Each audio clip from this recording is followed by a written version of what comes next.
In recent months, we have also taken a very wide range of decisions to accelerate the implementation of mega infrastructure projects, reform tax administration, improve fiscal management, liberalize foreign direct investments, and rationalize the system for allocation and utilization of natural resources.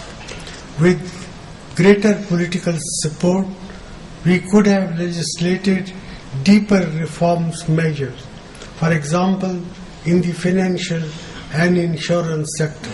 However, our decisions are already beginning to make an impact, and India is re-emerging as an attractive investment destination.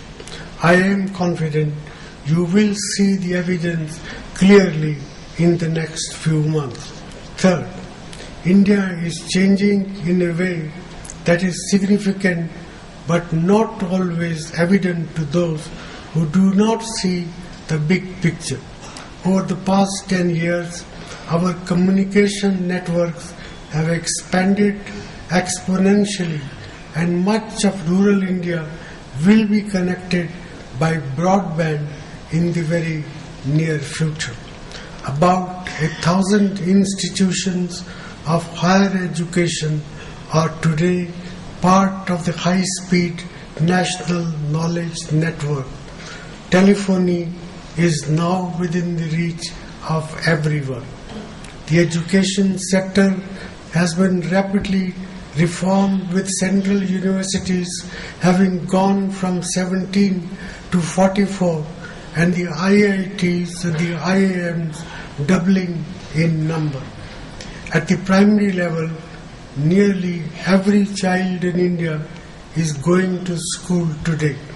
The National Skill Development Authority is working with other stakeholders, including those from the private sector, to train 50 million people for the workforce during the next 5 years.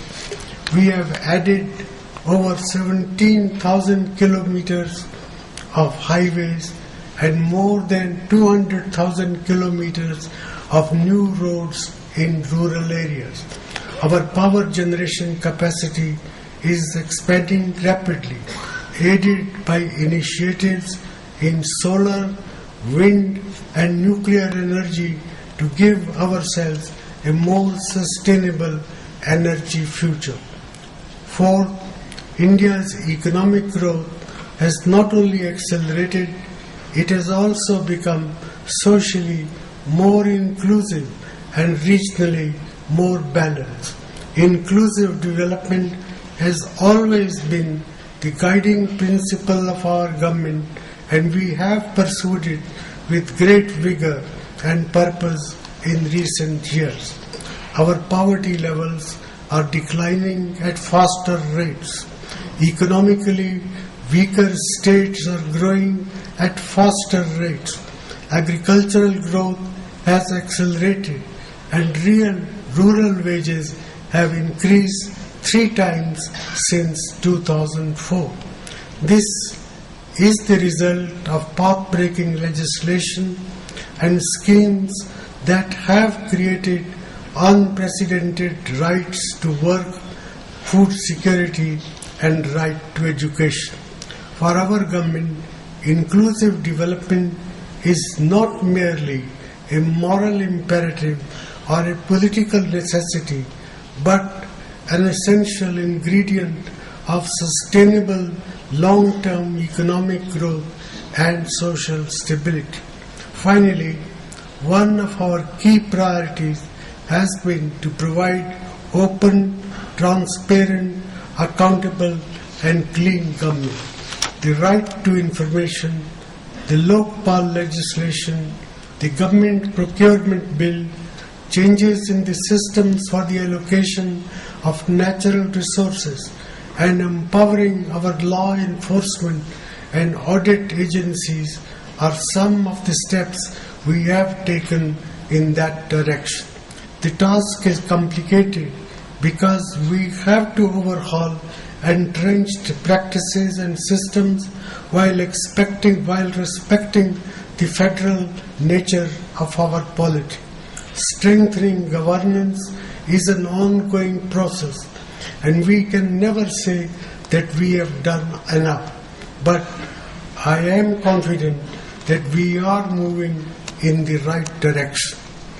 Ladies and gentlemen, India is changing rapidly from within at the same time as being called upon to adjust to a rapidly changing world. This is a formidable challenge for a country of our size and our diversity, but it is a challenge we are equal to. In particular, we draw strength from the energy and optimism of India's youth, from the freedoms that empower our people, from the debate that enriches our thinking, from the sense of unity that only becomes deeper when tested the most, and from the political consensus that underpins our economic policies. I have no doubt, ladies and gentlemen, that we are prepared to assume the international role and responsibilities that the world at large expects from a rising India. I am also confident that the association between India and its over 22 million roving ambassadors in the expatriate Indian community will continue to deepen and prosper in the years that lie ahead. With these words, let me conclude by wishing you and your families a very happy and successful 2014, and I thank you once again for joining us for the Pravasi Bhartiya Diwas. May your thoughts be blessed.